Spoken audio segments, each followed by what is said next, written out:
I'm going to go ahead and call to order the regular meeting of the City Council for June 2nd, 2025. First order of business is invocation and pledge of allegiance, and that'll be led by Councilmember Gardner. Let's pray. Our Heavenly Father, Lord, thank you for this day and for the opportunity that we have to come and serve this city and make decisions on behalf of the city, Lord. We're just thankful for the trust put in us by the residents to lead the city and to do the will of its residents, Lord. Thank you for the beautiful weather that you've given us the past several weeks, God. We're just so thankful for the cooler weather, and we've enjoyed this time to live in our beautiful city, God. Thank you for all those that serve us in the city each and every day, all those first responders and those that take care of us and put themselves in harm's way to make sure that this is a great and safe place to live, Lord. We're so thankful for them. Father, we just ask for wisdom tonight and the decisions that we have to make, that we can consider all the things, and that we'll have wisdom from you, Lord, to do the best that we can. In your Son's name we pray. Amen. Amen. I pledge allegiance to the flag of the United States of America and to the republic for which it stands, one nation, under God, indivisible, with liberty and justice for all.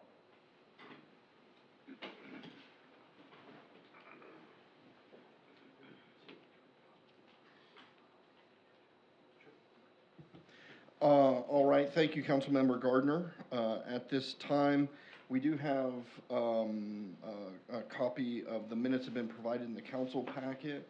I'll go ahead and open the floor for any discussion, amendment. If there is none, I entertain a motion to approve. So moved. I've got a motion and a second to approve. Any discussion on that motion? Seeing none, all those in favor signify by saying yes. Yes. All opposed, no. Motion carries. That brings us to public comment. I have one public comment card, but it is on an agenda item, so we will get to that when we get to that item on the agenda.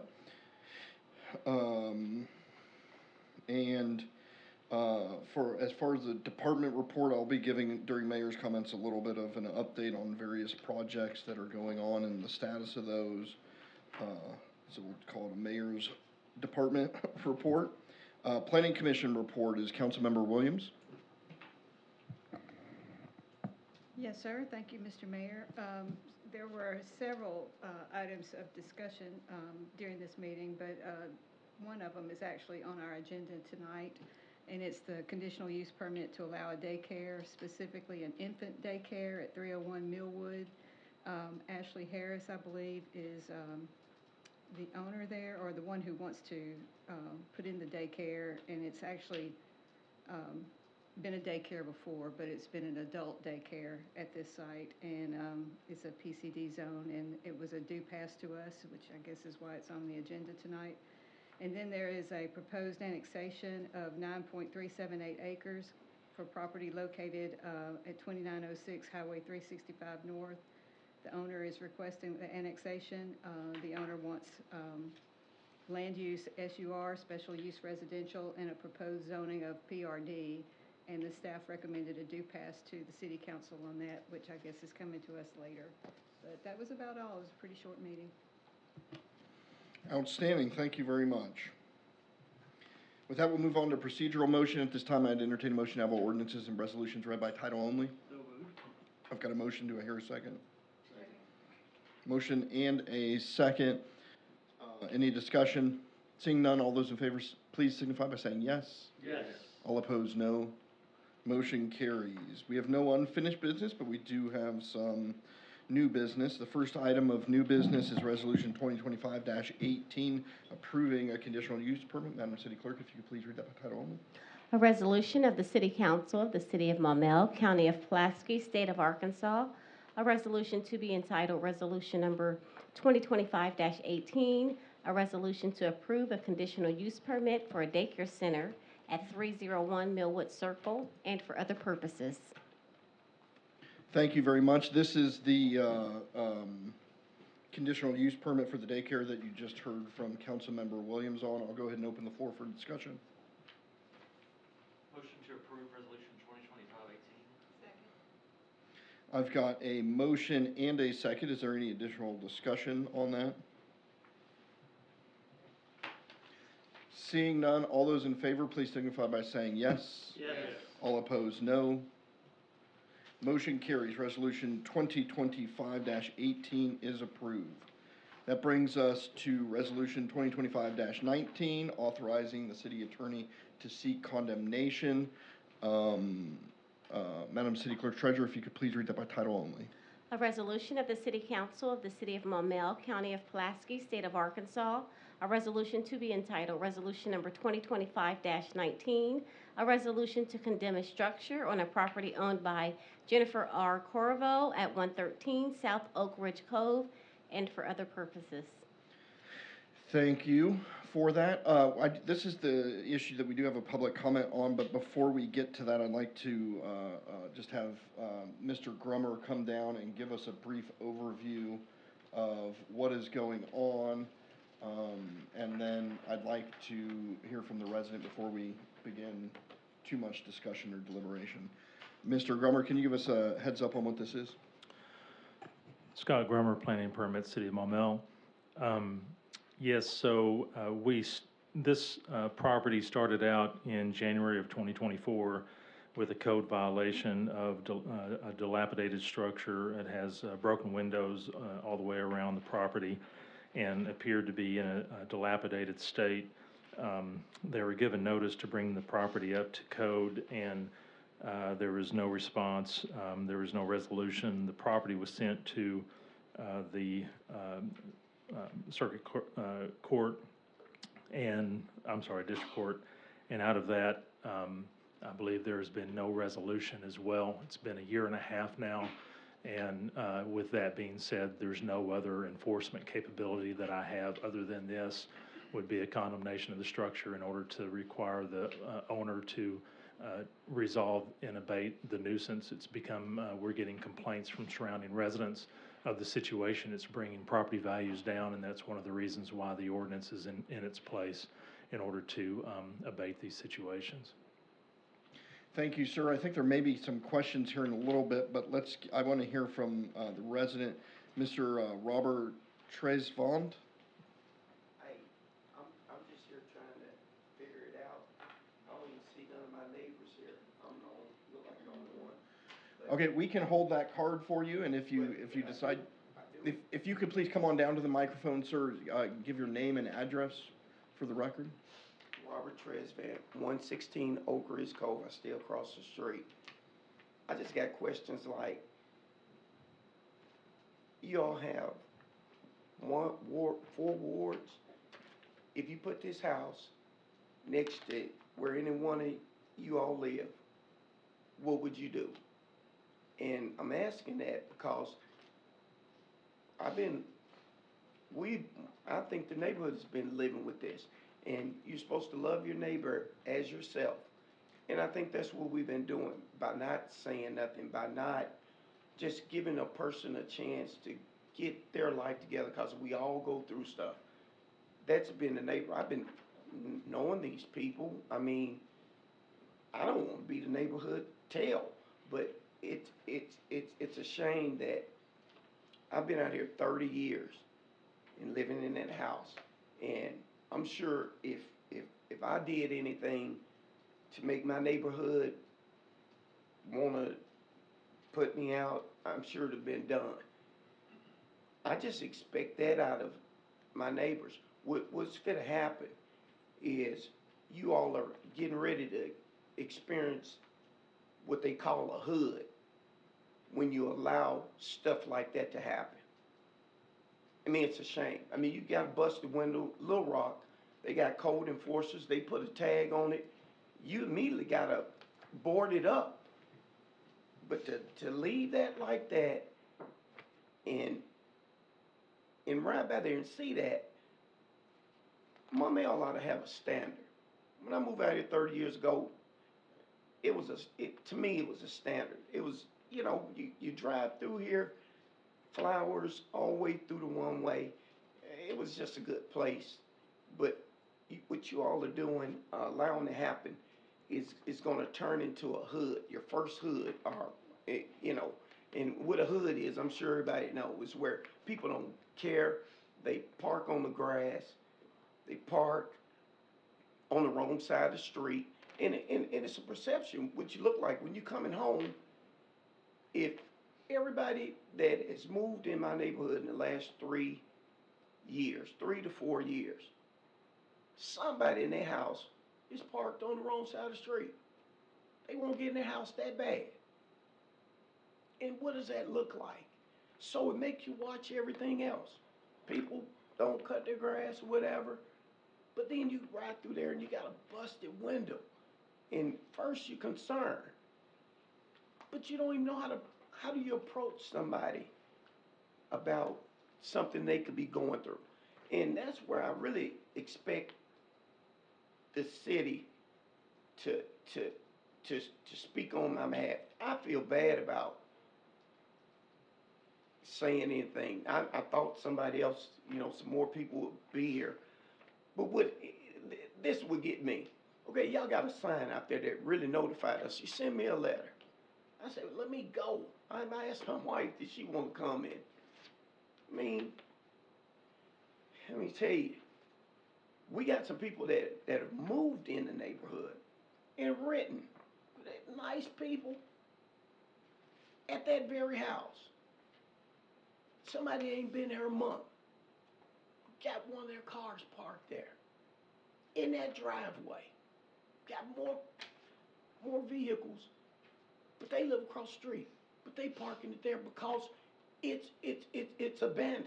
And somebody might be living in there. Like the lights are on, car parked in there. But that's what we have to wonder about.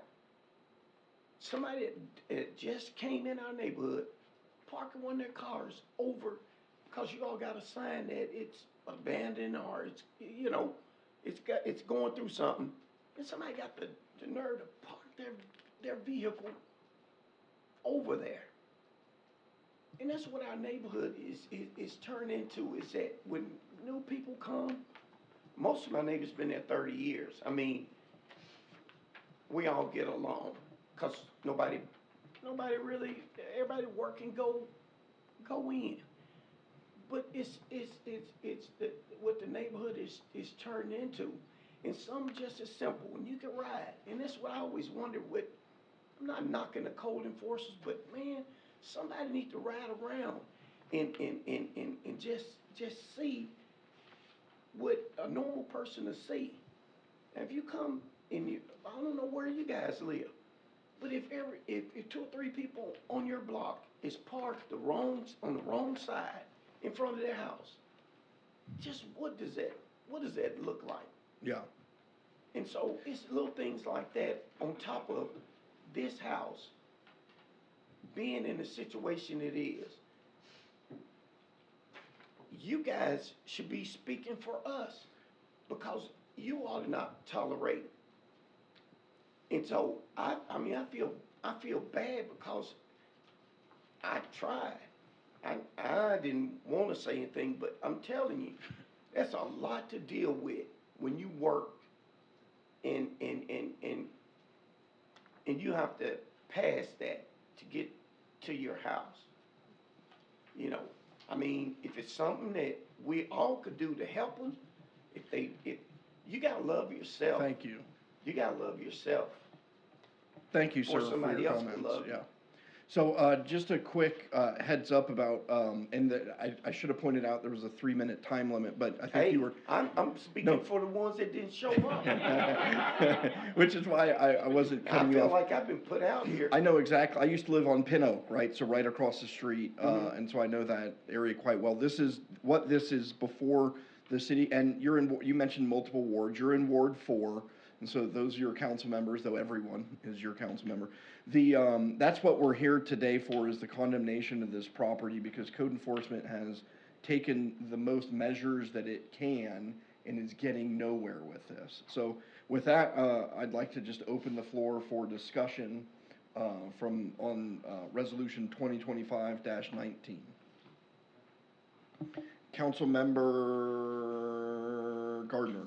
Thank you, sir. Mr. Grummer, I did have some questions for you. Looking through the packet, can you kind of describe, I'm sorry, getting my computer open up again. the process that y'all go through, it looks like there have been repeated attempts to resolve this. But can you kind of just clarify what you would consider a nuisance to the neighborhood, just so that we're aware? Well, I mean, a nuisance can be anything from trash in the front yard to high grass to a dilapidated structure, broken windows, just numerous of things. From a code standpoint, in our nuisance ordinance, it has a list of things that are Right. considered nuisances. So on this particular one, there were broken windows, which to us identifies it as not only a nuisance, but potentially an abandoned property, which gives the effect of that, Right. as the resident had mentioned. We provided a notice.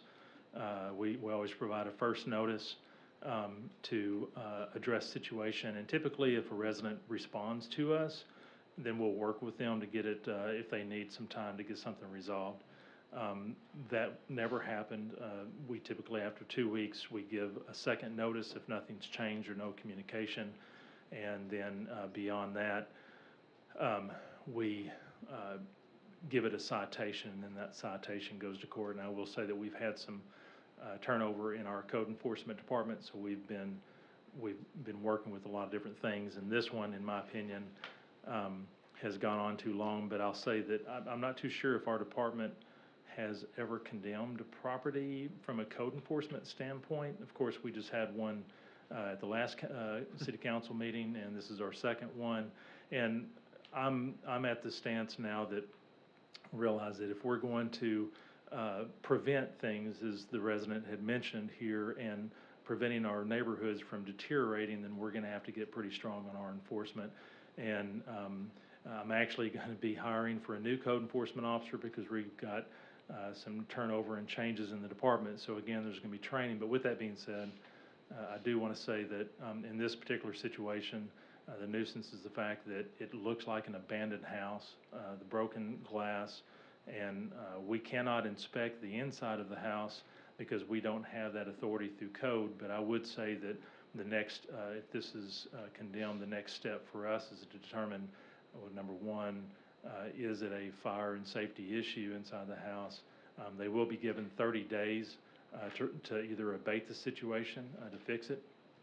And if they do not fix it, then the city, our next step would be to start the process of getting it sold to somebody who can fix it up, which means, the resident that lives there would be displaced. And when we say condemnation, really, I think a lot of people think that means you tear the thing down, but really that's just in resolve to just to fix what is broken, make it habitable again. Yes. So, do we know if it's occupied? I believe it is occupied. Okay. By the resident. When looking at this today, I noticed that 2 weeks ago on May 19th, the bank filed foreclosure on the property. So a question in regards to that, the condemnation, does it stay with the property? And if the house is foreclosed on, then the bank would also be required to make it habitable, wouldn't they? Yeah, we would go after the bank. It's whoever the owner of the property is. Okay. So I would say that our condemnation would stay unless the bank has some sort of stay on the action to prevent any type of demolition or something until they can get their legal processes taken care of. But our goal is whoever owns the property to emphasize the importance of getting this nuisance abated immediately. And just to be clear on that foreclosure, that's just a lawsuit that was just filed. There's been no action on it, but it was just filed 2 weeks ago, so it's very, very fresh. But I didn't know if that would stay with the property owner, how that would work, so, okay. All right, thank you. And just a heads up, the mortgagee, lien holders, et cetera, would all have received certified notice of tonight's public hearing. And just as a reminder, this is a public hearing. If there are members of the public that didn't turn in a public comment card but would like to speak, just please let us know and we can make sure that does happen. The next individual, Councilmember Tierney. Yes, I went by the property just today, and I'm looking at the pictures that you're showing on the screen now, and I gotta say, it doesn't look that good anymore. It's really been allowed to go to seed. I mean, it was you could see mold literally coming from the inside out through the outer wall along the foundation. I mean, this is the type of thing that I would imagine it's probably going to have to be torn down. I mean, if it's halfway as bad on the inside as what it is on the outside. I mean, and with those cars being parked in the driveway, Robert was talking about, it makes it look like it's a drug house, like, 'cause you see all the windows busted out, garbage bags taped over the breaks in the windows. I mean, the guttering for the, water drainage is bent and broken. I mean, it's just completely dilapidated. I mean, it's nothing's been done. It's not been kept up. So it's definitely an eyesore to the neighborhood. So this is something I think that we do definitely need to address to take care of the concerns of the neighborhood. It's quite an eyesore. Thank you, sir. Councilmember Shin? I have family that lives at the end of the cul-de-sac. We were neighbors years ago. Okay. And so I've been watching the house and doing a lot of discussion. I actually talked to one of the neighbors this morning that was giving me more history. And so he didn't show, but he's watching on YouTube. And I'm sure he appreciates you coming to us. I mean, really? Okay. If you, yes, sir, come up to the I mean, microphone, please. The thing, okay, that house is unsafe. You wouldn't want a baby in that house, so it's unsafe. So, when you say you have authority, you all have the authority to have it boarded up, or nobody should be able to live in that. It's unsafe. Yes, sir. Well, that's what we're here tonight for. Yes, sir. It's been unsafe for a whole year. It's unsafe. So if you all have homeless people out here, what are we waiting for? The homeless person to find it? Yes, sir. Thank you, sir. Thank you. And that's exactly what we're here for, is code enforcement has tried the traditional route of going to court. Just for those that don't know, you get the citation, you're supposed to show up at court, but if you don't, then a warrant is issued for your arrest for failure to appear, but that doesn't necessarily mean that person is in court the next week. You have to find and arrest that person, give them a new court date, and then they have to show up to that date. And the city attorney could probably talk about that quite a bit. It is a difficult process sometimes, and in issues of nuisances like this, it just means that the property can continue to get dilapidated. And so far as we know, there has not been this sort of condemnation in the city ever. And the goal is to prevent, like the gentleman was saying, this idea of a slum starting to appear. Because what happens is when it's hard to take pride in your home when your neighbor's home looks like that. And so we're trying to nip it in the bud before it gets too far. Councilmember Shin, you still had the floor. I was going to ask, are there changes that we can make so that we can pursue this any faster? Because I know the one at our last meeting had been up in the air for over a year, and this one's been up in the air for a year and a half also. So do we need to make some changes in how we do things to expedite that, or are we tied by the courts on that? No, well, in my opinion, you don't have to do anything. We have allowed this to progress only because condemnation is a pretty serious act, because it gives us powers that affect financially the people that own the property and whatnot.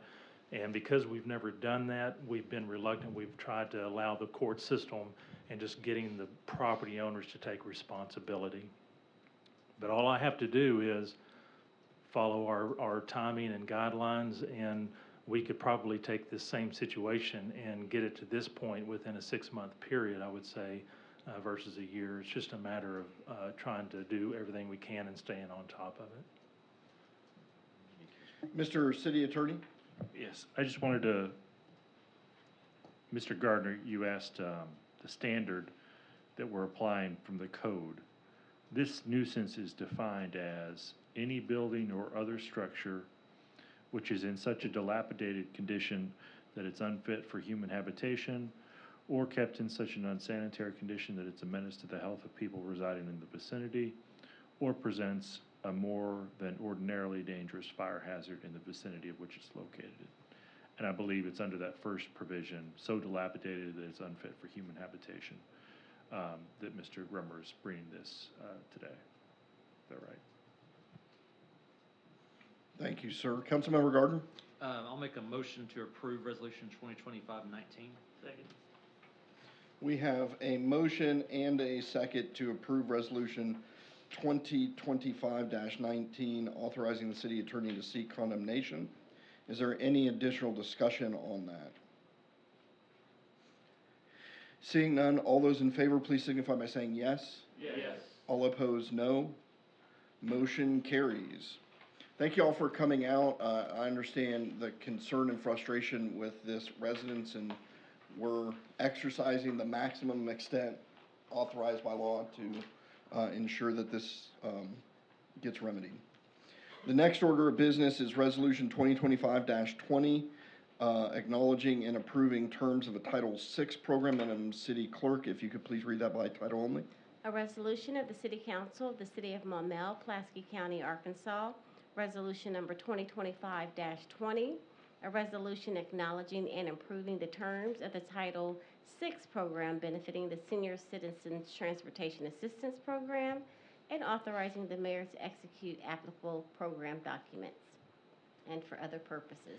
Thank you, ma'am. I'll briefly let Nicole Vogler let us know what this is. Hi, good evening. Title VI. If you could pull that mic down, Yeah. please, thank you. Sorry. Title VI is a non-discriminatory policy of civil rights assurance, and it is a requirement of RDOT for the city to continue in our 5310 program. So if the city chooses to continue with our 5310 transit program, the city would need to adopt the language here. Thank you. And this is primarily based out of the federal funding that we get for transportation. I'll go ahead and open the floor for discussion. If there is none, I'd entertain a motion to adopt Resolution 2025-20. So moved. I've got a motion and a second. Any additional discussion? Seeing none, all those in favor, please signify by saying yes. Yes. All opposed, no. Motion carries. Resolution 2025-20 is adopted. Thank you. With that, we will move on to the next item on the agenda, which is the West Point Common property, and that is a discussion item. Mr. City Attorney, the floor is yours. Thank you, sir. Council may be aware that in many of our subdivisions, there are green spaces, which on the plats are just labeled as common property. And for several subdivisions that were developed in the late 80s and early 90s by the DeHaven Todd Company, there was a purported quitclaim transfer from DeHaven and Todd to a local family or their company. And those individuals have asserted that they own the common property in several subdivisions in the city. So for example, on common property, we often have trails, and we maintain those trails. It's my understanding it's always been the city's position that the city, in fact, owns those common properties. So we retained an attorney who specializes in title examination to prepare an opinion letter for us, to give us his opinion on who owns it. That opinion letter is in your packet. He opined that the city owns it. The next step is for what is called a quiet title action, which is a court proceeding to determine definitively who owns certain property when it's disputed. So those individuals who assert that they own the common properties did purport to sell one of those subdivisions' common properties. I believe it was the South Shore edition. Common property, they already have purported to sell that to a local homeowner. So I recommend that the city council authorize me to pursue a quiet title action to reinforce the city's position that the city owns the common property. I'll go ahead and open the floor for discussion if there's any questions or comments. Councilmember Gardner. You called on me too quickly. I didn't have a chance to, I was just curious, so Mr. Thornton, this question's for Mr. Thornton. You said they were looking to sell the common area on South Shore to a homeowner. Is there an address that we could look at? I'm curious. I knew this was in the packet for a reason, and this is I get it. So I'm just having a hard time with someone thinking they're gonna buy property that most of the public thinks is public. It just seems odd that someone would think that they can purchase that property, but is there a specific? There's no area? address you could look up Okay. in Google Maps, because on the original plat, these weren't platted out as lots. This was just the leftover green space, and then also some of it was reserved for trails to be built. Okay. And in fact, trails have been built. So this is like somebody wanting to extend their backyard. There's Exactly. green space, they think, oh, I could buy Yes, this so from. so cul-de-sac might have a little bit of a space that's not big enough for an extra lot, so no extra lot was actually platted there. And it's been reserved as common property this entire time. Now an adjacent homeowner has purported to buy that common area. Okay. It is odd. Yeah, okay. I had a follow-up to that, and I forgot what it was. Oh, so when I was looking through that letter from the attorney, that attorney's opinion was, it's pretty clear that at some point in the past, this had been handed over to the city? Yes, dedicated is what it's Dedicated to called. the city, right. Like a developer that comes in, dedicates streets and all that, same kind of deal, they've dedicated this to the city. Right. And does the city normally take ownership of that in some legal way besides it being dedicated? Yes, how we accept the dedication is on streets and drainage, we pass an ordinance because there's a specific statute on the books in Arkansas that says that to accept streets and alleys, you have to pass an ordinance to that. But for anything else, you ordinarily will there's no formality that's required, you just accept it by manifesting your acceptance. Okay. And we've done that by maintaining the trails. So we for all these manifested our years. acceptance, but another party thinks they own all of that common space. That's exactly right. Okay. Thank you, sir. That's a good question. I don't know. Yeah, so, I'm not sure, and I was discussing this with the city attorney, whether, quiet title actions require the city council to approve it formally or not, but we both Just to agreed. be safe. We both agreed that it would be helpful to get it in the packet, to make a record of it, to address it to y'all, and, to just be on the safe side, the city attorney's asking for a motion for him to proceed with a quiet title action, to, yeah. Yes, sir. Sorry, one last thing I thought of. I think the reason this is important, I know a lot of these common areas in Maumelle back up to the back of a neighborhood. Mhm.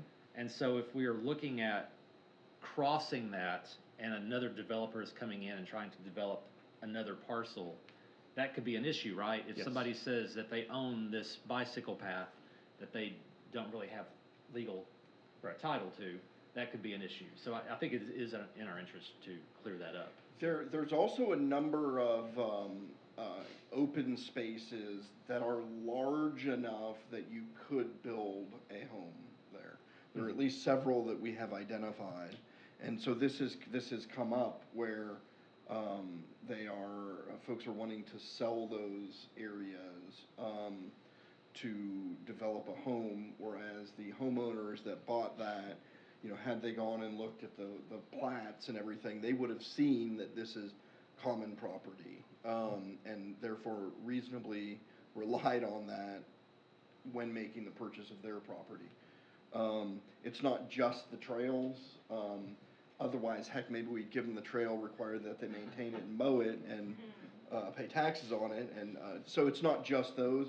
The bigger areas of concern are that, though, you're right, there are some, issues with the trails themselves. So I guess at this point I entertain a motion to, request that the city attorney proceed with a quiet title action for these properties. I just have one more question. Councilmember Williams? So when you do this, will this cover all of the common areas in the city? No, not all of them. The Because quick, I know it's a lot. right. The quitclaim deed that I mentioned that's in the chain of title now, and that's what they call, that's the cloud on the city's title. That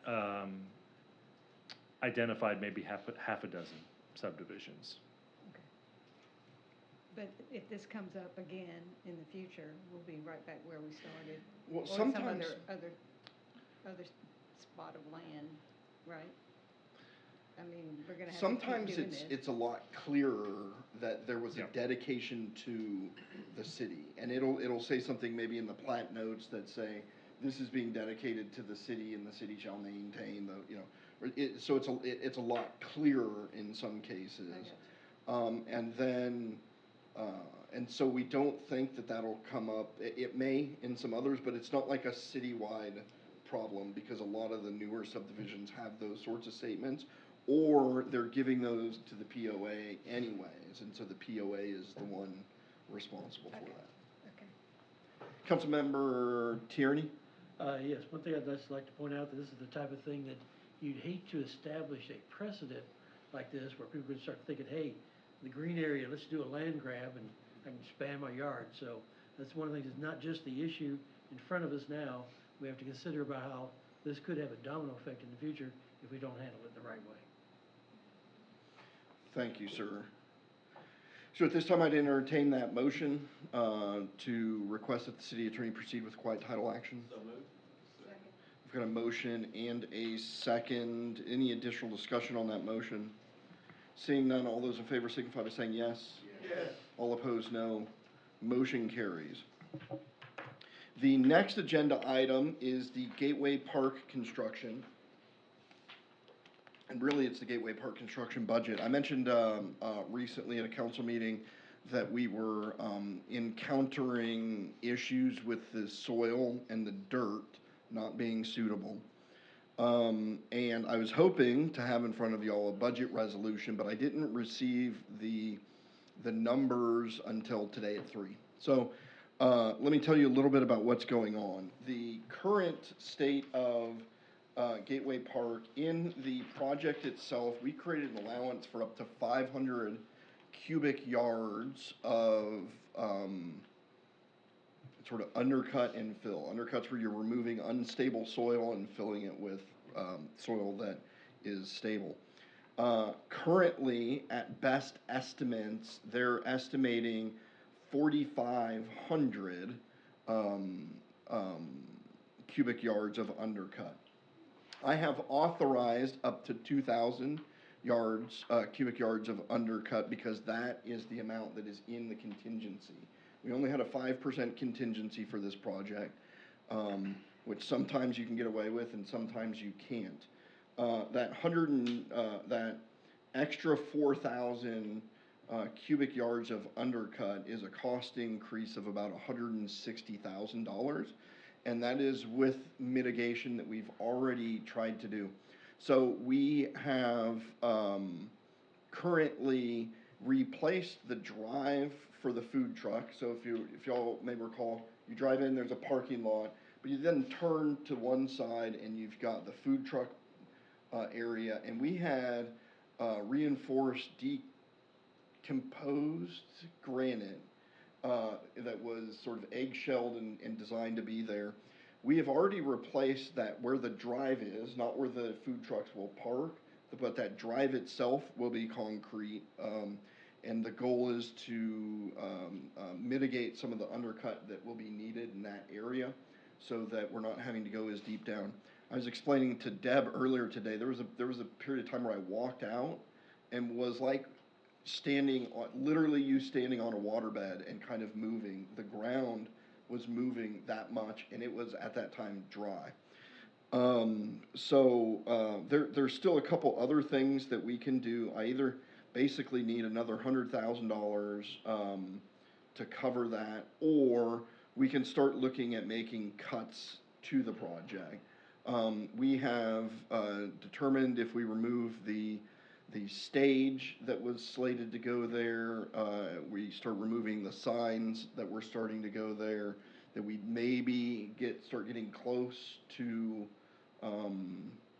getting those costs, but I think then we're kind of missing what the point of this project was supposed to be.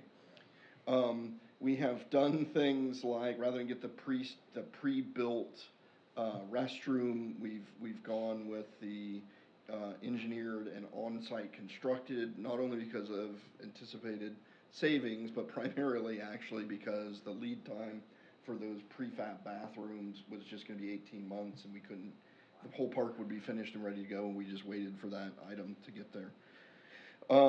The engineer is currently considering some other mitigation methods for the soil, such as either geosynthesizers or chemical stabilization, and to see if we can stabilize that soil without having to undercut quite as much. And I now, as of 3 o'clock today, have learned what those two terms mean.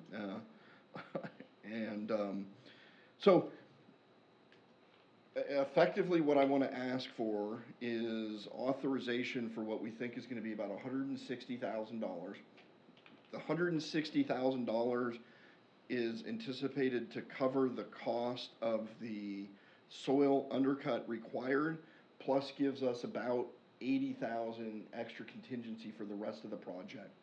We have done what we can to try and identify what possible variances might occur in the rest of the construction, and there's really not a whole lot that we think there's variances on, because you have things like the pavilion, we've priced that out, the bridge, we've priced everything out, but sometimes you go to get sod and it might be double the price that it was currently, and so there just might be some overages there. I don't need a budget resolution right now, because I can come to the council at the next meeting or a subsequent meeting and ask for that, because I have the money in the project, but I'll run out if I don't get approval in advance, to proceed. And we think that they're probably at about the point that they're gonna stop work, because they're approaching that 2,000 cubic yards. They don't wanna demobilize, which is take all the equipment off-site, send it to another job site, and then we have to worry about timing of remobilizing all that equipment. So I wanted to give you a current state of where we were at, and I'll open the floor for discussion. And if there's no discussion, then I entertain a motion akin to authorization to proceed with the understanding that we'll be coming back for a budget resolution in the near future of $160,000. Councilmember Gardner? I was just gonna say, I don't think you stop construction because of this. I mean, I think there's ways that you can work around it, or we approve the budget resolution. So you certainly don't want to stop, I don't think. That's my personal opinion. But I was gonna see if anybody else had other comments, but I would make that resolution for you to continue with the understanding that you likely would need to come back and ask for additional funds. Okay, that was a motion to continue with the project, come back with a budget resolution that we're anticipating to be about $160,000. Do I hear a second on that? I'll second it. Motion and second. Is there any discussion on that? Have I kind of explained what's going on to the best? I just don't want it to stop. Okay. Well, that's why I just wanted to, basically I need a budget resolution, but we've got money. As long as if we've made a record saying that y'all will support it, then I'll feel comfortable telling them, keep going, don't send people away, and we'll get that budget resolution to you. Does that put us over budget beyond, on an empty to that amount, or is that? The 160 is designed to basically completely cover the cost of the soil and leaves the remainder of that contingency available. So there will still be about a $85,000 contingency available in that project. Which really, so if I had my druthers, I'd start with 10 or 20%. Contingency is usually what you go for, but just as we were coming in at the end of the year with the budget amount, and we just asked for that 5% at that time, because we thought the soil would be good, at least better than it was. All right, motion on the floor is to proceed with the project and come back with a budget resolution. All those in favor of that resolution signify by saying yes. Yes. All opposed, no. Motion carries. Thank you. I'll let the contractors know immediately. That concludes new business. There was a couple items of unfinished business that I wanted to cover. First of all, the Arnold Palmer striping and crosswalks are now almost completely done. They're supposed to run another lane down there. Once you see the project, as we said, it makes more sense when you see the crosswalks there. I got a fun email. Actually, I think they sent it to me, and then it went over to Mike. That was just talking about this, and it was an email from a resident that said there's pros and cons with the green bike lanes, but they've lived here since 1987, and that it feels good to think that Maumelle is making forward progress on making this town bike friendly. And that they've seen so many different people walking down the sides of these streets because there's no sidewalks in this area, and she's been concerned about the young children and adults that were pushing those strollers, and that they're seeing people use it. And then I got a kick out of it, and because she went on to say, I never thought I'd say a crosswalk looks pretty, but I do think that with these. So, which is not what we were thinking a few weeks ago when we had these mysterious boxes. That is just one person, but people don't often email to say, hey, good job, quite as often. So I wanted to just mention that. I also wanted to mention, I'm going in random order. I proudly want to say that the city received a grant through MetroPlan for $2.8 million for the Green Network land acquisition and preservation out in the White Oak crossing, the White Oak Bayou area. We had discussed that. That's $2.8 million of 100% match. So it's not there's a zero match. The city doesn't have to put up a dollar. Not all of that money is in the city of Maumelle, but this was a very complex grant application relative to what we typically see through MetroPlan, and the work couldn't have been done if it wasn't for Scott, who, by the way, I don't know if any of the other jurisdictions would have had manageable projects because their goals and the value of sequestration versus cost would have been so out of whack. Our project was the biggest one and had to be approved, essentially, because it provided such a good value that it allowed some of the other projects that didn't meet that threshold to go. And that was in large part to the work that Scott did. For those, just a refresher, we've been talking about greenways, right? We finally kind of learned what a greenway was, and it's what we kind of think about as the trails that go up and down the boulevard, but wider and a little bit bigger. A green network are those areas where you have these greenways, and they're able to go through land that isn't an alley between buildings, but the area is preserved around it. And so this allows us to acquire and preserve some of the land that would be around this trail that is supposed to connect from Maumelle Boulevard and then outlet on White Oak Crossing. So I wanted to just point that out. We'll be seeing more information and pictures and the like to really wrap your head around it. But that was good news that we got this last week. We, not too long ago, we kind of talked about bonds. It came up when the fire department was talking about their, the police and fire training. We've been sort of looking at this. I reached out to the underwriters to say, hey, if we used that half-cent sales tax that's currently in place for the interchange and we extended that out, what would the, what are we looking at in terms of the funding that we could get through that? And that number went up to just above $21 million could be available. I don't typically like to look at the amount of money you could generate and then try to find projects that fit that. But we have been talking about numerous different projects over time. And these projects, I believe under law, are required now to be at either a general election or a primary election. You can't just call a special election, is my understanding. And even if you could, I've never been a fan of calling special elections for these. So if we were looking at some of these projects, we'd really probably want to be looking at March or the spring. I'm not sure if the primary next year's in March or May, I mix it up, but early next year or in the general election later. So just wanted to give you that information. While we're talking about some of the bonding, when we got to talking about the police and fire training facility, we'd kind of originally just taken a look at what the price of some indoor shooting ranges would be, and it just blew the budget out of what we thought we were looking at originally. So we just stopped looking at it really quickly.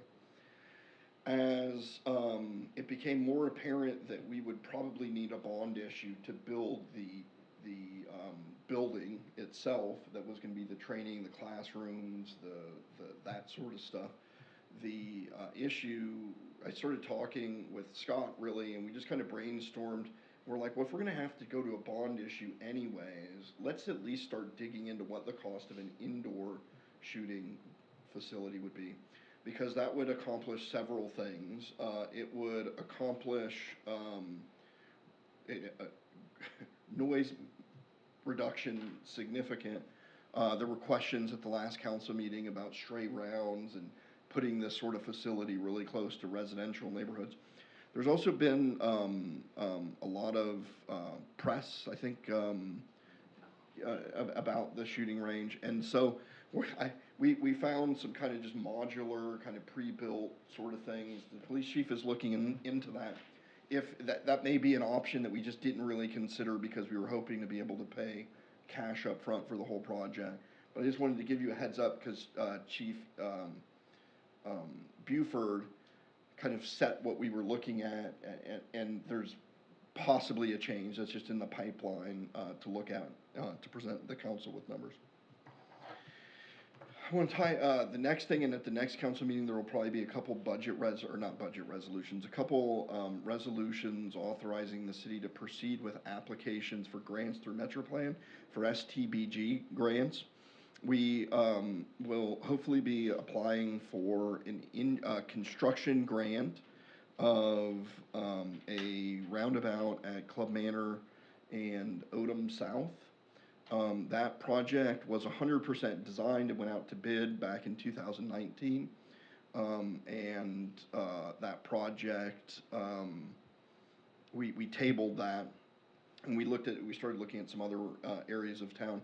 But as we're coming back to that area with the completion or hopefully the construction of the Club Manor corridor improvements, that intersection remains the big gap between connecting south of Odom and north. We've constantly been contacted about folks regarding pedestrian and vehicular safety at that intersection. So we want to apply for a grant for that through MetroPlan. We think it's another prime target. It links in and connects this network. That's an 80% grant. Depending on how that goes, I may need to come back to the city council. I'm working with the McClellan engineers who designed it originally. We've got the CAD files now of the Club Manor. There will need to be a few different tweaks we think are relatively minor, making sure that the roundabout fits what the road will be, not what the road was, and then trying to enhance some of the pedestrian and bicycle crossing areas in light of the fact that this is a regional greenway now, not just a connection from a neighborhood to that area. So I wanted to give you the heads up for that. Second of all, we want to apply for, in partnership with North Little Rock Engineering, for the White Oak Trail that we just talked about.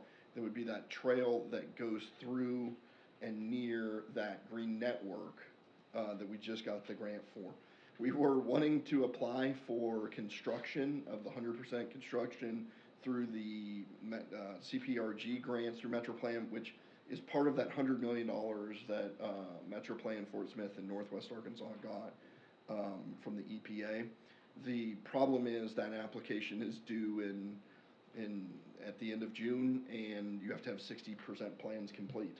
So we don't think we're going to be able to engineer.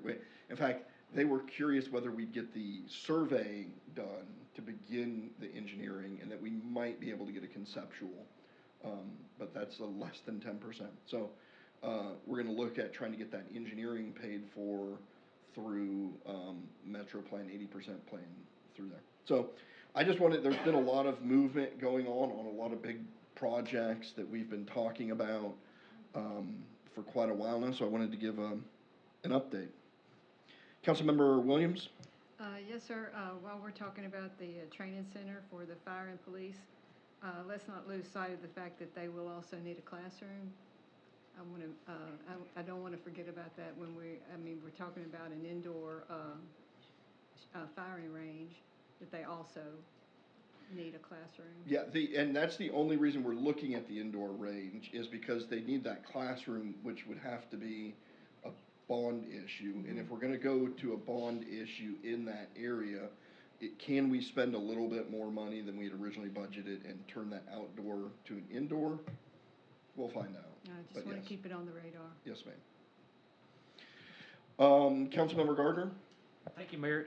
Could you, in just the next 2 weeks, 4 weeks, whenever, give us an update on the bond balances and the bonds that we have outstanding? Is that something, and that, I don't know where that would come from, but I know we have the half cent for the interchange, and kind of where it stands, when it would be set to expire, what the revenue off of that, well, I guess we know what the revenue off that looks like, because we can look at the police and fire one, can't we? I've got the paperwork on my desk. Okay. I just grabbed the balance that would be, Okay. the amount that could be borrowed at that time. Gotcha. Yeah. And then I think we also, don't we have bonds tied to our franchise fees? Yes. And, so we had refinanced a bunch of stuff, which was great, and we paid off, lowered, reduced, and all that. I was just kind of curious where we stood, because we've not done a bond issue, and those are big decisions that have to go to the voters, so. We did a bond issue in 2019, but it wasn't for new projects. So, Right. Just as an update, cities cannot borrow beyond 5 years. 5 years is the statutory maximum that we can borrow. A business or an individual, when they build big projects, typically get a loan on those, and they push those payments out beyond 5 years. Because we can only go 5 years, the only other sort of long-term or longer than 5-year financing we can do is through the issuing of bonds. And bonds have to have a dedicated revenue that goes to them. So we can't just issue bonds on our general fund monies. They have to have a dedicated source that we can pledge that revenue source toward that repays those. In the past, we've had 3 different backings. We've used the 6.6 mils property tax that we've had in the past for capital improvements. We let that one expire a few years ago, and so that tax went down and people's property taxes decreased. And we actually got some additional revenue from that, which was the $3.1 million that we then rolled into the capital improvement fund to pay for the future police and fire training facility. We also have a sales tax, some bonds backed by sales tax, and those were the 2018 bond issuance, and that was for the half-cent sales tax for the construction of the interchange. And in 2000, we have franchise fees as a dedicated revenue backing bonds that we refinanced in 2019 to pay down some of the principal, so to speak, and to get a better interest rate. So even though it's the 2019 bonds, there was no new projects associated with that. So if we were to ever look at bond projects again, it'd be tied to one of those 3 things. And That would mean adding in a millage tax, if you went with the property tax, adding that, a new tax back on. That does not have to be the 6.6 mils, it could be less than, right? So you can still reduce it from what it was. Alternatively, I've heard a lot of folks say they'd rather have a sales tax backing our long-term capital purchases, because a sales tax, property taxes are paid for by people who own property in Maumelle, whereas sales taxes are paid for by anyone shopping in Maumelle. And so that if we can get commercial activity off of people passing through down I-40, then great, they're helping reduce the city's debt there. And then the third is the franchise fee, which is an interesting one, because those don't actually go to a ballot, because it can be done by the council. The problem with that is if we didn't have that, we'd have about an extra $500,000 cash flow each year to spend on other things. And so, but yes, I can get you those numbers. In fact, I've got them on my desk currently. And I just wanted to give more information for those that have forgotten, since it's been a while. Councilmember Tierney? Yes, I've got two questions for you, Mr. Mayor. On discussing the bonds, is a senior center swimming pool being considered as one of those bond issues? So, that's a good question. And that question is, I'll be philosophical with you. What do you meant by being is considered? There are different ways of doing this. In the past, I remember when I was running for city council, the administration brought to the council, the mayor and sort of staff had put together various projects and then just brought them to the council for the council to vote up or down. The council voted up a few projects in 2012 and then said, you know, we really don't want this type of a relationship where the executive branch is where the mayor is bringing to the council projects. We want something that's more all-inclusive, that involves people, that we're seeing what projects were thumbs up and thumbs down before they ever came to us. At that time, the city council created a bond task force where a group comprised of residents and members of the city council did this exhaustive process to evaluate different projects.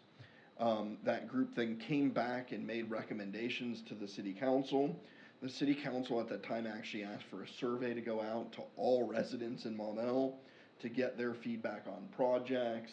And then the council ultimately went with all of those suggestions but one, and then voted and sent those to the electors on election day. And we haven't really established what that process is gonna be, and I'm not, you'll notice I'm just continuing to throw reminders out there that if we want one of those sorts of processes, then we need to get going on it. If you just want me to come back and pick projects and present, then I'm happy to do that, but it feels like we might be missing out on something. But maybe getting ease of projects. We started talking about a bond issue in part because of the therapy pool, yes. But I just wanted to throw out that nuance. Absent guidance from the council, probably later this year I'll just present projects, the types that I've been mentioning now. But if the council wants to go forward with one of these committees, then that's something we need to talk about and begin that process sooner than later. That was a long answer to question number one. Yeah, question two was just an observation. I previously had mentioned about how a lot of residents have been complaining about getting spiked bills from Central Arkansas Water, where they're obviously not reading their meters and just making up a fantastic number. I'm still getting those complaints. So I want to let you know this is not a problem that's gone away, that it's a lot of people are experiencing this. Thank you, sir. I can reach out to CAW on that. We are, I didn't officially announce it because we kind of migrated from mayor's comments to city council member comments, but are there any additional council member comments?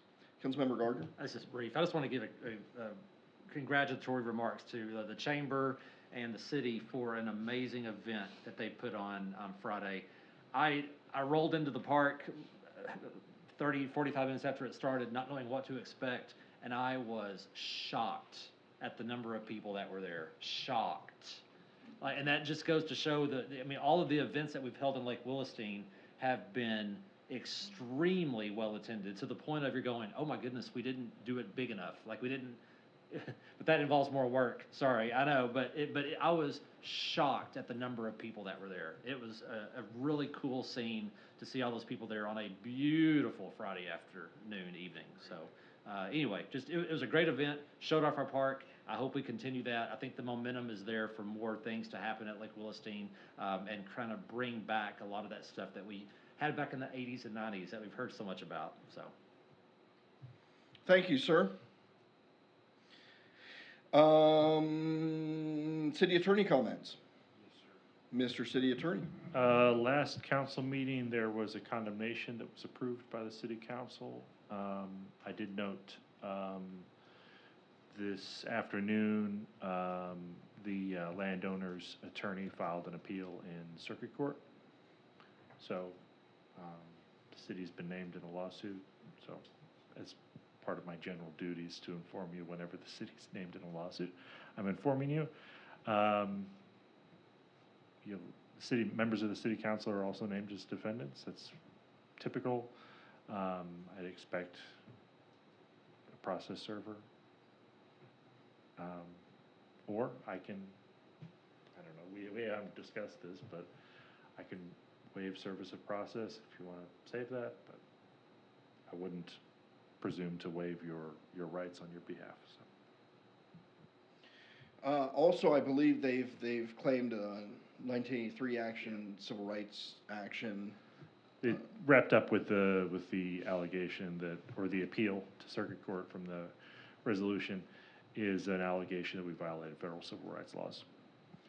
So we may be submitting this to the Municipal League to see if they'll pick that up. So it'll be a little bit interesting.